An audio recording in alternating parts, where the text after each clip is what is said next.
Happy Sunday everyone!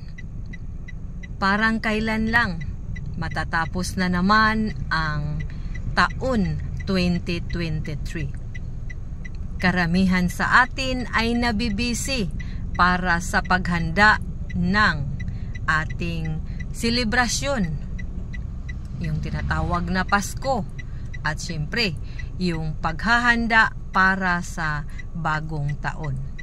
Sana naman huwag nating kalimutan ang pagpapasalamat sa Panginoong Diyos, kasi buong taon tayo iniingatan, buong taon tayo nabigyan ng biyaya mula sa Panginoong Diyos. Kaya ngayon ay isang taunang pagpapasalamat, magdala tayo ng ating kusang loob na handog para purihin ang ating Panginoong Diyos. Kasi kung sa buong taon ang lahat ng mga biyaya na natanggap natin, kung sisingilin yan, ay kulang pa sa ating binibigay na handog sa ating Panginoong Diyos.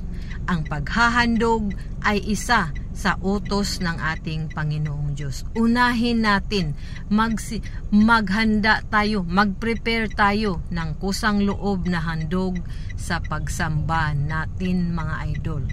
Kasi haharap na naman tayo sa panibagong taon.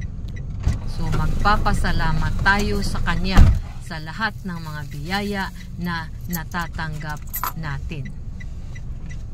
Maraming salamat at mag-ingat tayo.